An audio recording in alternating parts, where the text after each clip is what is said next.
Hello, hi friend, hi student, I am Moreshwar सहारे। तो मैं आज आपको टॉपिक ले रहा हूँ study of animal tissue. Animal tissue के बारे में अभी जानेंगे हम, ठीक है। तो मैं अभी बोर्ड पे जो टी चार्ट यानी डायग्राम बना के रखा हूँ, ये चार्ट ये इसलिए बना के रखा हूँ बेटा, कम से कम टाइम में ज़्यादा से ज़्यादा अभी हमको यहाँ से पढ़ने के लिए मिलेंगे, ठीक है। क्योंकि हम तैयारी कर रहे हैं नीट की, हम तैयारी कर रहे हैं MST-CET की। तो ये जो कॉम्पिटिटिव एग्जाम की अगर तैयारी करनी है तो हमको क्या करना है कि मेन पॉइंट के ऊपर फोकस करना है हमको, ठीक है। मतलब एग्जाम में रिपीट कौन से प्रकार के क्वेश्चन आ रहे हैं और कौन से प्रकार के क्वेश्चन को एग्जामिनर फोकस कर सकता है, वो पॉइंट को हम पकड़ के चल रहे हैं। तो वो पॉइंट मतलब इस प्रकार की पढ़ाई करवा रहा हूँ तो इसमें पूरा टॉपिक आपका कवर हो रहा है, पूरा चैप्टर कवर हो रहा है, ठीक है ना। पूरा इसमें चैप्टर कवर हो रहा है। अगर मैं पढ़ाते पढ़ाते अगर लिखता है तो उसमें बहुत ज़्यादा टाइम चला जाता है बेटा, तो आपकी पढ़ाई अधूरी रह जाती है। तो वो टाइम को मैनेज करके, है ना, मतलब कम से कम टाइम में ज़्यादा से ज़्यादा कैसे पढ़ेंगे, इसकी सिस्टम को मैनेज करके मैं ये सारी सिस्टम अभी यहाँ पर टी डायग्राम के साथ साथ लिख के रखा हूँ। तो मैं इस प्रकार का यहाँ पर नोट्स बना के दिया बेटा कि एग्ज़ाम मतलब उसी को टच कर सकता है, वही पॉइंट को टच कर सकता है एग्जामिनर, इसके अलावा दूसरा कहीं नहीं जा सकता है, ठीक है ना। तो मतलब क्या क्या पूछेगा, मेन पॉइंट्स पूछता है, उसके एग्जाम्पल पूछते हैं, उसके टाइप्स पूछते हैं। तो हम यहाँ पर एनिमल टिश्यू की अगर बात करते हैं तो एनिमल टिश्यू में बहुत सारे सब टिश्यू होते हैं। मेन जो एनिमल टिश्यू 4 प्रकार के जो हम पढ़ने वाले हैं उसके बहुत सारे सब टाइप्स होते हैं, इतने सारे टिश्यूज होते हैं। उसके एग्जाम्पल्स वहाँ पर, उनका पोजीशन कहाँ पर है, उसका शेप क्या होता है, उसका स्ट्रक्चर कैसा है, यानी ये सारी सिस्टम यहाँ पर हम जब पढ़ेंगे तो आपको बिल्कुल ईजिली लर्न हो जाएगा बेटा। तो चलो स्टार्ट करते हैं एनिमल टिश्यू के बारे में। तो सबसे पहले टिश्यू जहां वर्ड आता है तो टिश्यू का मतलब क्या है। आवाज आ रही बेटा, आवाज आ रही है? यस सर, आवाज आ रही क्या? हेलो, ठीक है। तो हम यहां पर पढ़ेंगे what is mean by tissue. आवाज आ रही बेटा? यस और नो? हेलो, आवाज आ रही है? यहां पर आवाज आ रही, आवाज आ रही बेटा? हाँ, यस, वेरी गुड, ठीक है। तो सबसे पहले what is mean by tissue. Tissue मतलब क्या? टिश्यू मतलब क्या होता है बेटा? वेरी बेसिक है। It is a group of cell, it is a group of cell having a common embryonic origin. Group of cell होता है ना। It's a group of cell. Cell का ग्रुप, सेल्स का क्या होता है बेटा? ग्रुप होता है, group of cells having a common embryonic origin, common embryonic origin and same function, and उसमें फंक्शन भी बेटा ये सेम मिलते हैं, same function. Common embryonic origin होगा और उसमें सेम फंक्शनिंग होगा। मतलब सारे टिश्यू, है ना, मतलब जो सेम फंक्शन, मतलब जो टिश्यू मतलब एक जो टिश्यू बना है उसमें जो सेल्स होते हैं, वो जो सेल्स है वो एक ही फंक्शन करेंगे। एक टिश्यू में देखो बात को समझो मैं क्या बोलना चाहता हूं। एक टिश्यू में जितने भी सेल्स आपको मिलेंगे, जितने भी सेल्स मिलेंगे, वो सारे सेल्स का फंक्शन कॉमन होगा, सेम होगा। जैसे मैं बोलता हूं कि इपिथेलियल टिश्यूज है, नर्वस टिश्यू है, तो नर्वस टिश्यू में जो भी सेल जुड़े हुए, उसमें नर्वस टिश्यू में जो भी सेल जुड़े हुए हैं वो सारे सेल्स का फंक्शन कॉमन रहेगा। इपिथेलियल टिश्यू में जितने भी सेल जुड़े हुए उसमें वो सारे सेल्स का फंक्शन कॉमन रहेगा, एक ही रहेगा, ठीक है ना।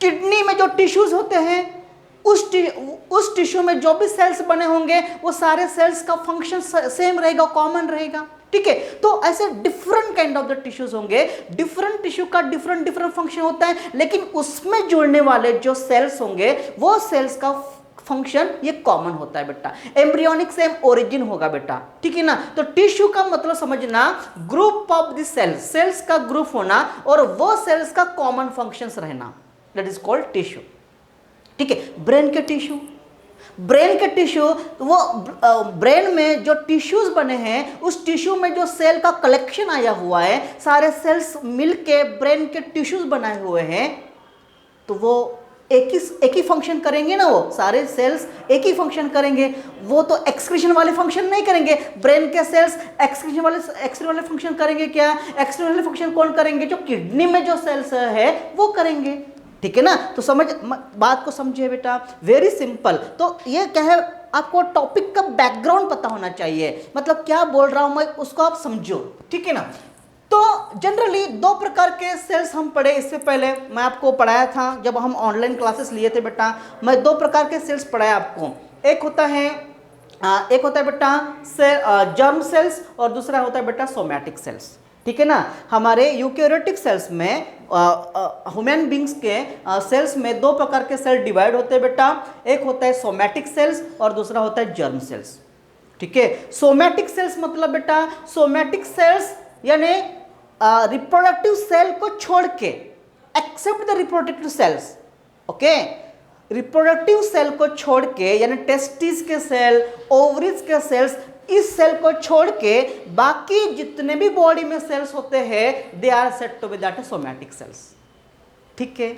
समझ में आ रहा है सोमैटिक सेल का मतलब? तो ये जो मतलब ये हाथ में मेरे जो सेल है सोमैटिक सेल्स है, हेयर में जो सेल्स है सोमैटिक सेल्स है, पूरे बॉडी में मेरे जो सेल है सोमैटिक सेल है, लेकिन टेस्टिस के सेल्स और ओवरीज के सेल्स अगर छोड़ देते तो वो सेल बेटा, वो सेल्स होते हैं जर्म सेल्स होते हैं, जर्म सेल।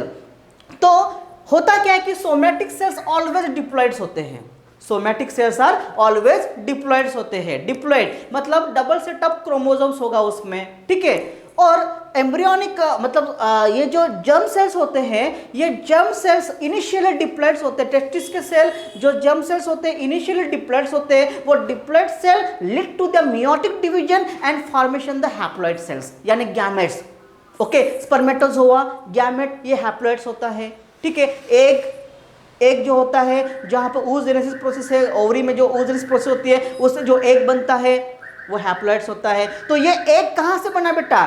एग हैप्लॉइड है, तो ये एग डिप्लॉइड सेल से बना, ठीक है ना, है ना। मियोसिस उसी की होती है जो डिप्लॉइड सेल होता है, याद रखना, मियोसिस उसी का होता है जिसका जो डिप्लॉइड सेल का हो, यानी डिप्लॉइड सेल का ही रिडक्शन डिवीजन हो सकता है, ठीक है ना। हैप्लॉइड सेल का और से हैप्लॉइड रिडक्शन नहीं होता, उसमें क्रोमोसोम और हाफ नहीं हो सकते, याद रखना, ठीक है ना। तो यानी आपको पता होगा मियोसिस 1 और मियोसिस 2, बस मियोसिस 1 में एक बार रिडक्शन डिवीजन होता है, दूसरा मियोसिस 2 में दूसरी बार रिडक्शन डिवीजन होगा, लेकिन क्रोमोसोम नंबर कांस्टेंट रहेंगे, तीसरा मियोसिस डिवीजन नहीं होता है, ठीक है ना। लेकिन माइटोसिस डिवीजन ये मल्टीपल सेल डिवीजन होते हैं, मेनी सेल्स फॉर्मेशंस होते हैं। तो मुझे यहाँ पर ये बोलना है कि सेल जो होते हैं ह्यूमन बॉडी में, जो हम सेल की अगर बात करेंगे, वो सेल दो प्रकार के होंगे, somatic cells and germ cell. तो जर्म सेल गोनाडल सेल्स होंगे, रिप्रोडक्टिव सेल्स होंगे, टेस्टिस और ओवरीज के सेल्स होंगे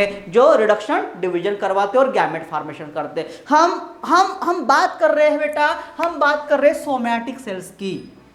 तो somatic cells are group of the cells, there are the four types of somatic tissue हम यहाँ पर डिस्क्राइब कर रहे हैं, ठीक है ना। यानी सोमैटिक सेल्स से जो टिश्यू बने हैं, सोमैटिक सेल्स के जो टिश्यूज बने हैं, वो टिश्यू जो होते हैं चार प्रकार के यहाँ पर हम डिस्टिंग्विश कर रहे हैं बेटा। चलो, number 1 somatic tissue, number 1 epithelial tissue या फिर इपिथेलियल सेल्स, इपिथेलियम सेल्स या फिर इपिथेलियल टिश्यू। एक हो गया इपिथेलियम। इपिथेलियम बेटा ये याद रखना, इपिथेलियम ये जो वर्ड आता है इपिथेलियम यानी कवरिंग, यानी हमारे बॉडी के ऑर्गन को कवर करने के लिए, बॉडी हमारे पार्ट को कवर करने के लिए जो भी टिश्यू इन्वॉल्व होते हैं बेटा, वो उसको इपिथेलियम टिश्यूज बोलते हैं, ठीक है ना। यानी कवरिंग करने का काम करते हैं, ये प्रोटेक्टिव करने का काम करता है। It prevent from the injury नहीं होने से बचाते हैं, ये प्रकार के टिश्यूज होते हैं बेटा, ठीक है ना।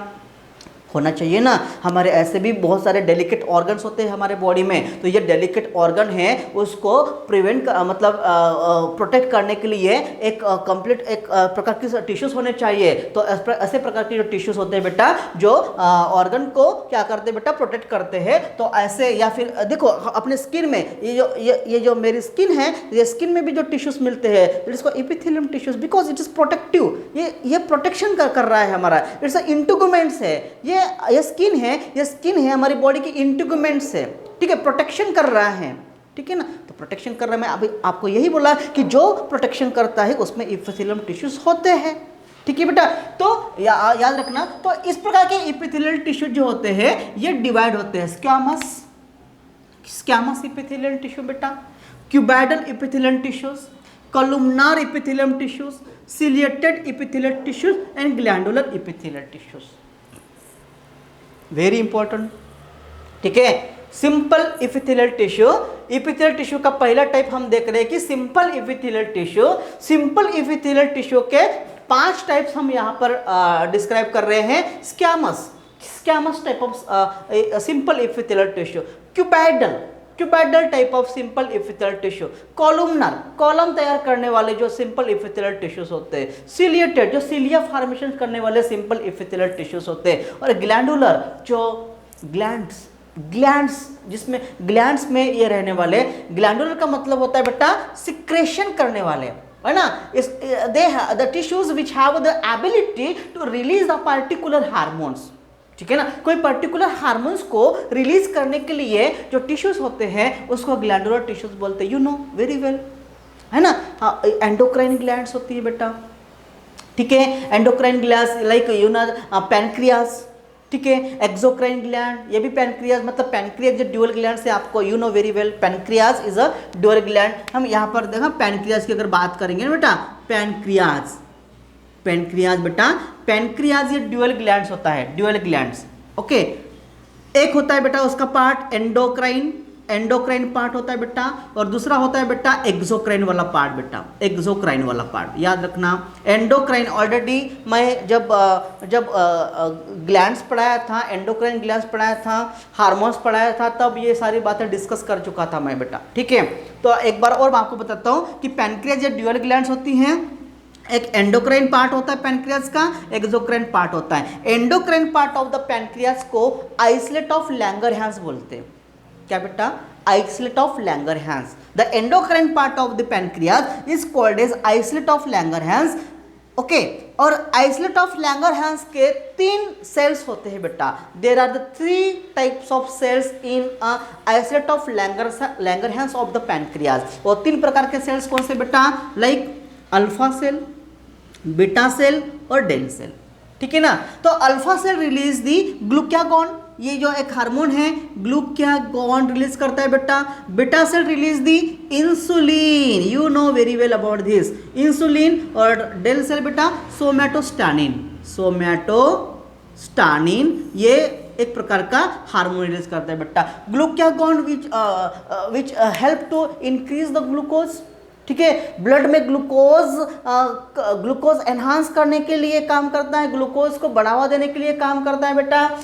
इंसुलिन ब्लड में ग्लूकोज को मेंटेन करने के लिए काम करता है, यानी ब्लड में जो अगर ग्लूकोज बढ़ता है तो उसको कम करने के लिए काम करता है बेटा। सोमैटोस्टानिन ये दोनों सेल्स का मेटाबॉलिज्म को कंट्रोल करने के लिए ये डेल सेल्स काम करता है बेटा, सोमैटोस्टानिन काम करता है, याद रखना, वेरी इंपॉर्टेंट, ठीक है। तो ग्लाइकोजिन ये हाइपरग्लाइसेमिक हार्मोन है, whereas insulin is a hypoglycaemic hormone है, okay. Glycogen is a hyperglycaemic hormone, यानी ग्लूकोज को ब्लड में बढ़ाता है, उसको हाइपरग्लाइसेमिक बोलते हैं। और इंसुलिन क्या करते हैं बेटा, हाइपोग्लाइसेमिक हार्मोन है, मतलब ब्लड में जो ग्लूकोज है उसको कम करने का काम करता है, ठीक है। मतलब दोनों जो सेल्स होते हैं alpha cell and beta cell जो हार्मोन रिलीज करते हैं वो हार्मोन का फंक्शन बेटा एंटागोनिस्टिक होता है, ठीक है ना। बोथ फंक्शंस अपोजिट काम करता है, अपोजिट फंक्शन से काम करते हैं, एंटागोनिस्टिक होते हैं बेटा। तो इसी प्रकार के ये ग्लैंडुलर टिश्यूज इस प्रकार के हार्मोन्स को रिलीज करते हैं, ठीक है। एक्सोक्राइन पता है आपको बेटा, एक्सोक्राइन ये जो पार्ट है पैनक्रियाज का which help to release the pancreatic juice, pancreatic enzyme and which help for the digestion, ठीक है ना, डाइजेशन करने के लिए हेल्प करता है। मुझे मतलब यहाँ पर मैं ये बता रहा हूँ कि जो ग्लैंडुलर टिश्यूज होते हैं, ये ग्लैंडुलर टिश्यूज बेटा, ग्लैंडुलर टिश्यूज क्या करते हैं बेटा, एक पार्टिकुलर हार्मोन्स को रिलीज करते हैं, ब्लड में रिलीज करवाते हैं या फिर डक्ट में रिलीज करवाते हैं, ठीक है ना, डिपेंड अपॉन डिपेंड, अगर ये ब्लड में रिलीज करते तो उसको एंडोक्राइन बोलेंगे, ठीक है, डक्टलेस ग्लैंड बोलेंगे। अगर देखो मैं क्या बोल रहा हूं, अगर ये ग्लैंड, अगर जिस टिश्यू से ये ग्लैंड बनी होती है बेटा, ग्लैंडुलर टिश्यू जो होते हैं, अगर वो अपना हार्मोन्स अगर ब्लड में डायरेक्टली पोर्ड करते हैं तो ऐसे ग्लैंड को हम एंडोक्राइन ग्लैंड बोलते हैं। What is endocrine gland? The gland which release their hormones directly into the blood stream is called as endocrine gland, ठीक है ना बेटा, ओके। और ये जो एंडोक्राइन ग्लैंड को हम डक्टलेस ग्लैंड भी बोलते हैं। Endocrine gland is also called as the ductless gland because it do not have a duct, okay. Now another part exocrine gland, exocrine gland को क्या बोलते हैं बेटा, एक्सोक्राइन ग्लैंड को डक्ट ग्लैंड बोलते हैं। डक्ट ग्लैंड क्यों बेटा, क्योंकि वो अपना हार्मोन्स डक्ट में रिलीज करता है एंड व्हेनेवर बॉडी को जब यूटिलाइज करने का काम पड़ता है फिर वो डक्ट से हार्मोन को निकालता है और यूटिलाइज करता है, ठीक है ना। तो इस एक्सोक्राइन को बोलते हैं डक्ट ग्लैंड। सो व्हाटएवर मैं यहाँ ये पढ़ा रहा हूँ कि ग्लैंडुलर टिश्यूज जो होते हैं, जो हार्मोन्स को रिलीज करने वाले, ये उसका फंक्शनिंग होता है, ठीक है, अंडरस्टूड, समझ में आ रहा है। नाउ सिलेटेड बेटा, सिलेटेड जो टिश्यूज होते हैं, सिलेटेड सिलिया फॉर्मेशंस करने वाले, cilia, yes you know, cilia मतलब ये you know finger like projection जो सरफेस एरिया बढ़ाता है, ठीक है, फंक्शन का रेट बढ़ाता है cilia. You know that cilia present in fallopian tubes, है ना, ओवरी मतलब जो फीमेल रिप्रोडक्टिव पार्ट में जो ओवरी होती है, ओवरी को लग के एक ट्यूब होती है, ओविडक्ट होता है, उस ओविडक्ट में ऐसा फिंगर लाइक प्रोजेक्शन एक सिलिया होते हैं, ऐसे सिलिया, ठीक है बेटा। ये सिलिया क्या करते हैं बेटा, सरफेस एरिया बढ़ाते हैं और ओवा को पास करने के लिए हेल्प करते हैं बेटा आफ्टर फर्टिलाइजेशन, ठीक है। तो सिलिया जो होते हैं, सिलिया ये सिलेटेड एपिथेलियम से बनते हैं बेटा। सिलिया हेल्प करते हैं कोई भी एक पार्टिकल्स को पास करने के लिए, ठीक है ना। सिलिया हमको मिलते हैं बेटा जैसे हमारे जो एलिमेंट्री कैनल्स होते हैं, एलिमेंट्री कैनल्स में वहाँ पर भी सिलिया प्रेजेंट्स होते हैं बेटा, जो फूड पार्टिकल्स को पास करने के लिए उसके साथ साथ जो भी फूड पार्टिकल के साथ अगर कुछ मॉलिक्यूल्स आते हैं जो यूजेबल नहीं है या फिर जो एंटीजेंस आते हैं उसको रिमूव करने का भी ये काम करते हैं बेटा सिलेटेड। और भी आप यू नो सिलिया जैसे माइक्रोविल्लाई जो होते हैं, माइक्रोविल्लाई जैसे आपको मिलेगा जैसे किडनी में जो नेफ्रॉन्स होते हैं, नेफ्रॉन्स का जो प्रॉक्सिमल कन्वोल्यूटेड ट्यूबुल होता है बेटा पीसीटी, तो पीसीटी प्रॉक्सिमल कन्वोल्यूटेड ट्यूबुल जो first part of the nephron का जो फर्स्ट पार्ट होता है उसमें भी आपको बेटा सिलिया मिलेंगे, जो सरफेस एरिया शो करेगा, सरफेस एरिया बढ़ा देगा और रीअब्जॉर्प्शन रेट बढ़ाता है बेटा, ठीक है। तो इसी प्रकार के ये सिलेटेड एपिथेलियम टिश्यूज बनाते हैं बेटा। कॉलम लाइक टिश्यूज बनाते हैं, जैसे कि ये कॉलम जैसे आपको मिलेंगे यूटेराइन लाइनिंग में, ठीक है, यूटेरस में आपको कॉलमनर टिश्यूज आपको मिलते हैं बेटा, ठीक है ना। तो ऐसे different kind of the simple epithelial tissues का अलग अलग फंक्शंस आपको यहाँ देखने के लिए मिलते हैं। तो एग्जाम में ये नहीं पूछेगा, आपको सिंपल पूछेगा the simple epithelial tissues have, okay, या फिर the simple epithelial tissues are, तो कौन से सिंपल एपिथेलियल टिश्यूज है, तो आपको ये लर्न होना चाहिए कि इस प्रकार के सिंपल एपिथेलियल टिश्यूज होते हैं। Next compound epithelial tissues. Compound epithelial tissues मतलब क्या, ठीक है, वो बेटा कॉम्प्लेक्स टाइप ऑफ टिश्यूज होते हैं ये, ठीक है, कंपाउंड फॉर्म होते हैं। इसको बोल के स्ट्रैटिफाइड एपिथेलियल टिश्यूज भी बोलते हैं बेटा, stratified epithelial tissues.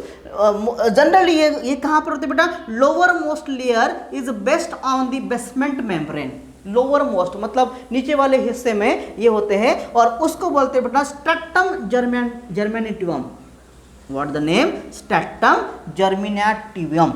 Okay, what is stratum germinativum? Okay, the compound epithelial tissues are present in lowermost layer is based on the basement membrane, और इसी को हम is called as stratum germinativum बोलते हैं। Okay, the cells which have ability to divide and redivide, और इसकी जो ability होती है बेटा डिवाइड एंड रीडिवाइड होती है। याद रखना इपिथेलियल टिश्यूज में जो एबिलिटी होती है वो रीजनरेशन करने की होती है बेटा, रीजनरेशन रीडिवाइड्स होते हैं। जैसे मैं आपको बोला ना कि शुरू में बोला कि इपिथेलियल टिश्यू स्किन में प्रेजेंट्स होते हैं। अगर आपको कुछ अगर खरोच आती है या स्किन का कुछ पार्ट अगर निकलता है तो 15-20 दिन के बाद, 1 महीने के बाद वो स्किन का जो पार्ट निकला हुआ वो फिर से भर जाता है। क्यों? रीजनरेशन। ठीक है, उसमें रीजन। लेकिन आप बोलेंगे सर फिंगर भी काटेंगे और फिंगर काटने के बाद दूसरी फिंगर मतलब वहां से निकलेंगे क्या? नहीं होगा। क्यों नहीं होगा बेटा? क्योंकि उसमें बोन से बोन में रीजनरेशन पावर नहीं होता है बेटा। बोन रीजनरेट नहीं होते हैं, वापस से नहीं उसका मतलब डिवाइड होगा। ठीक है ना। लेकिन अगर खरोच आती है, स्किन ओनली एपिथेलियल टिश्यूज अगर निकलते हैं तो वो रीजनरेशन होता है। ठीक है, चलो हम यहाँ पर दूसरा देखेंगे बेटा कनेक्टिव टिश्यू। कनेक्टिव टिश्यू मतलब क्या? ओके, कनेक्टिव उसका नाम ही है कनेक्टिव टिश्यू, जो डिफरेंट सेल्स में डिफरेंट टिश्यू को, डिफरेंट ऑर्गन को कनेक्ट करने वाले, कनेक्टेड होते हैं, अपने पूरे बॉडी में कनेक्टेड होते हैं, उसको हम कनेक्टिव टिश्यू बोलते हैं बेटा। ओके, इट बाइंड्स, देखो यहाँ बोला गया it binds, support and provide the strength of other body tissue. दूसरे बॉडी टिश्यू को ये क्या प्रोवाइड करते हैं बेटा? एक स्ट्रेंथ प्रोवाइड करता है, और दूसरे बॉडी टिश्यू को ये क्या करते हैं बेटा? सपोर्ट करते हैं और उसके साथ बाइंड्स होते हैं, कनेक्ट होते हैं। ठीक है, इसलिए उसका नाम दिया है बेटा कनेक्टिव टिश्यू। कनेक्टिव टिश्यू हमको यहाँ पर 2 प्रकार के देखने के लिए मिलेंगे। Connective tissue there are the 3 types आपको यहाँ पर मिलेंगे, 1, 2 और 3 connective tissue. Connective tissue proper, skeletal connective tissues and fluid connective tissue यानी ब्लड। ठीक है ना, ठीक है ना।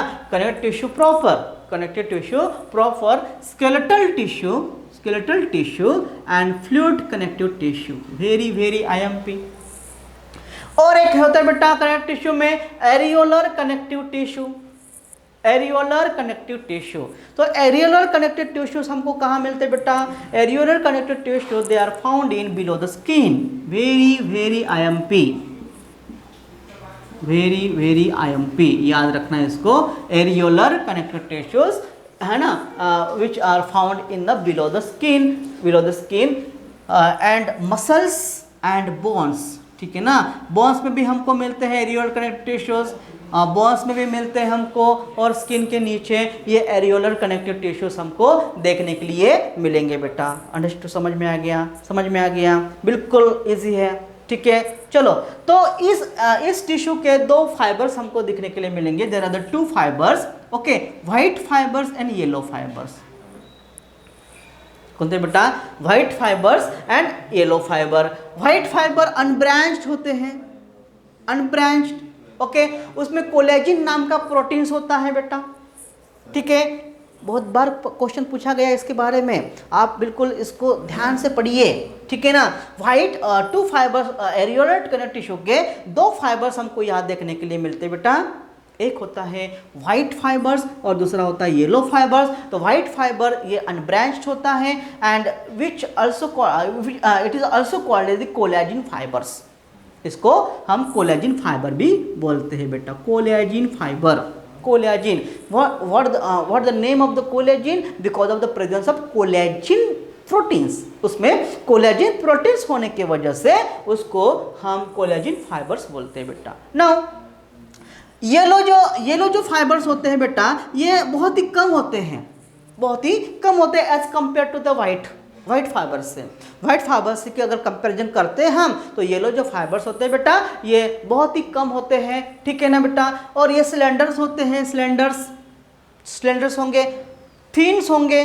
ठीक है ना बेटा।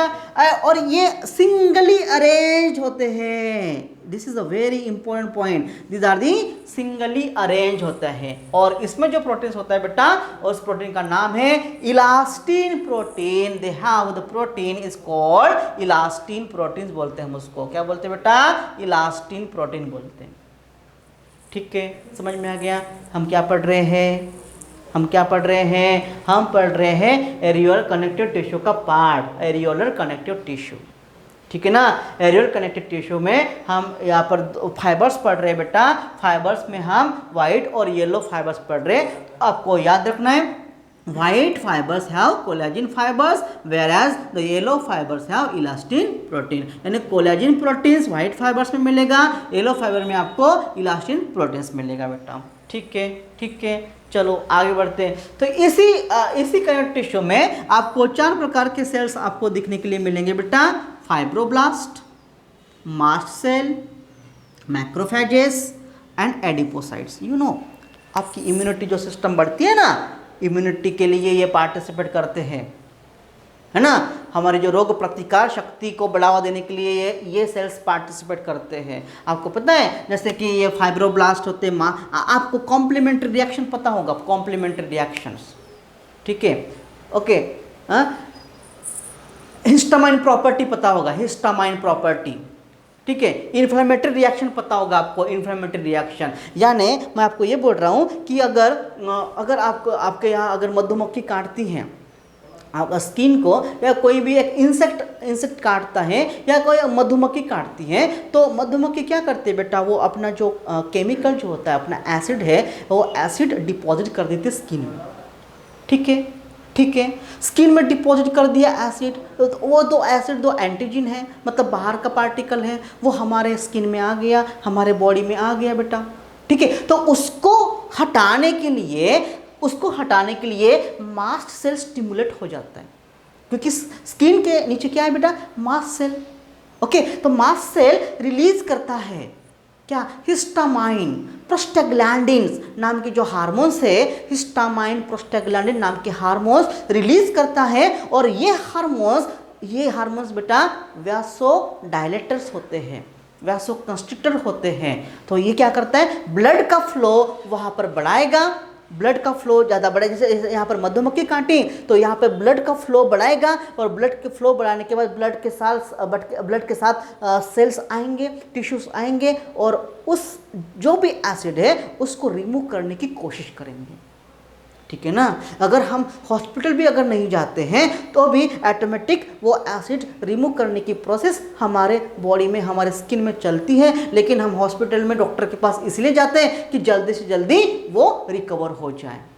एडिशनल वो डॉक्टर्स केमिकल डालें, एडिशनल वो कुछ ऑइंटमेंट दें, उसकी जल्दी रिकवरी हो जाए। लेकिन अगर हम डॉक्टर के पास भी अगर नहीं जाते हैं बेटा, लेकिन हमारे बॉडी में, हमारे स्किन में इस प्रकार की सिस्टम चलती रहती है, that is called complementary reaction, या फिर हिस्टामाइन प्रॉपर्टी बोलते हैं। क्यों? हिस्टामाइन नाम के हार्मोन्स और प्रोस्टाग्लैंडिन्स के नाम के हार्मोन्स वहाँ पर रिलीज होते हैं बेटा। तो देखो, स्किन में इस प्रकार के सेल्स है, स्किन में इस प्रकार के टिश्यूज प्रेजेंट है, तो जो इम्यूनिटी सिस्टम को बढ़ावा देता है, बूस्ट करता है हमारी बॉडी को। कितना अच्छा काम। देखो यहाँ पर आपको मैक्रोफेजेस नाम के टिश्यूज आपको मिलेंगे, मैक्रोफेजेस सेल्स मिलते हैं। मैक्रोफेजेस क्या करते हैं बेटा? Macrophages they have ability to engulf the antigens.